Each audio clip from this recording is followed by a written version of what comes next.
Winter. Some of you are getting red.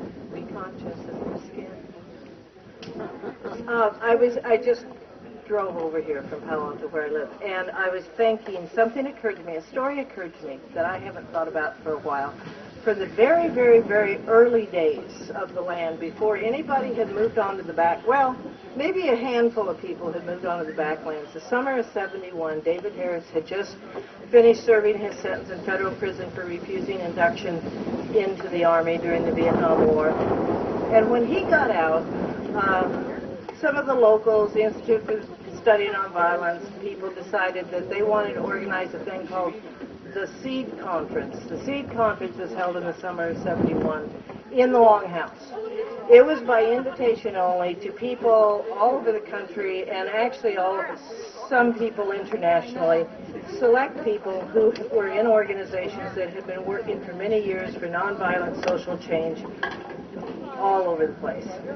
Serious people doing serious work. The point of the conference was where to from here, how can we better coordinate, let's get on with the revolution, the nonviolent revolution.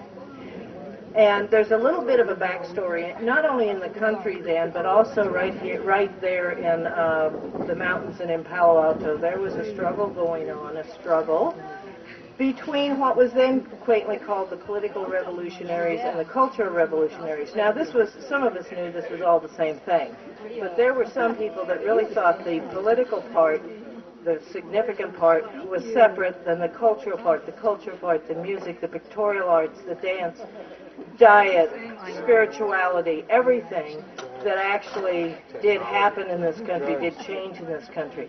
Some people saw it as a bifurcated sort of thing, and that the cultural shouldn't be touched by the political people. I didn't feel that way. I came up here from LA Resistance. Yes, LA Resistance, and was a full-time draft resistance organizer for years, and we had fully integrated all of it to the point of, smoking pot and doing drugs and all of that, which was complete anathema up here with the Institute.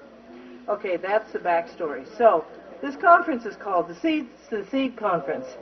I wasn't invited because I would also embrace the cultural part, but since I did embrace the cultural part, I knew I couldn't be excluded, so I went anyway.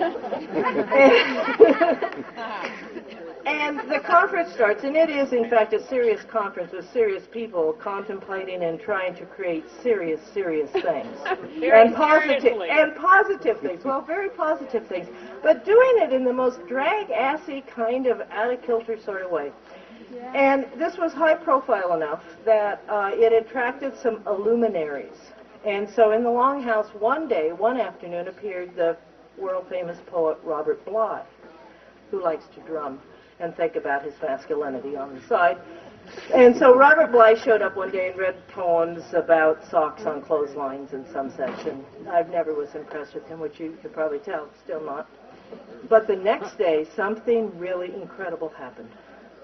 And we ended up, by the end of the day, with actually a new beginning. Who appeared on the doorstep of the Longhouse but Allen Ginsberg? Allen Ginsberg, radical Buddhist, nonviolent, revolutionary, homosexual freak. Long hair, long beard, glasses, full Indian muslin cotton regalia with his harmonium, which is a little squeeze box, that makes the same tone over and over. He walks in. Now, this conference, there was general sessions in the morning broken down into smaller discussion groups and seminars, and people that knew things would teach the seminars so that all of us could be smart. So Allen Ginsberg said, this is the way I'm doing it. I'm not comfortable with the form, and I'm not here to be celebrity. I'm here to participate. So I want to teach a seminar. I will choose the subject and the circumstances. And to just loosen this group up that needs loosening, we're going to take the seminar from inside the Longhouse to outside on the porch right in back of the Longhouse. It was a gorgeous sunny day. And so everybody moved out there, and he sat on the porch, and everybody else sat on the grass. And he sits down with his harmonium in front of him, with the chair of the conference, a guy named Igor Rudenko, who is the international chair of War Resisters League International. sitting a couple feet away. That becomes pertinent in a minute. So Ginsberg is sitting there, and he's got his harmonium, and suddenly, just nowhere, nothing, no context, nothing. He goes, and suddenly, Hare Krishna, Hare, and he has his eyes shut, and he kind of gets this beatific, Hare Krishna, Hare Krishna, Krishna Krishna, Hare Hare, Hare Rama, Hare. He does that for at least a half an hour.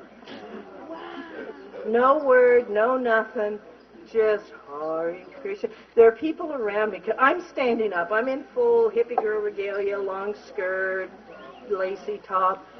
All these serious people are around me, and they're going, "Who's Harry Christmas? Harry Christmas? Who's Harry Christmas? Is he at the conference? Is he coming to the conference? Who's Harry Christmas?" It goes on and on. There are certainly some people in the crowd that they know. And pretty soon other people are starting to chant with him, and a few of the people stand up and they start, moving. I'm moving.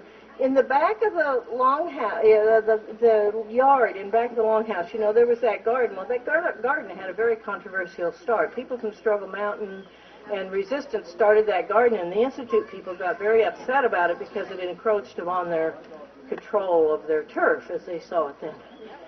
But the garden was still going, even though it was controversial, lots of flowers. So I rushed back to the garden, gathered up a whole lot of flowers, and then I went around and started handing out flowers to everybody that was sitting while all the Hare Krishna stuff was going on. So pretty soon everybody has flowers, and I look up, and Igor Rudenko, who had been a very serious kind of dour guy, the chair of the conference, he suddenly has his shirt off. Somebody had given him some really bright-colored love beads. His chest was all sweaty, and he was staring at Allen Ginsberg, and it became very clear that he had just come out of the closet. That was one beginning.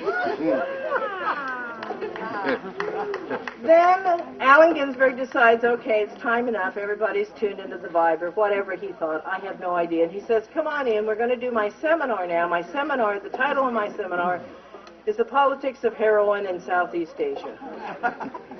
The name of a book that James McGee had written not too long before, and was a extremely serious investigative piece on how the U.S. government, through the CIA, through Air America, was transporting enormous amounts of heroin out of Southeast Asia into the United States to finance all kinds of evildoers.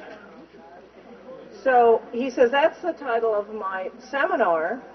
It's extremely politically pertinent to anybody who is concerned about Southeast Asia, but I have one requirement. No one can attend the seminar unless they're stoned.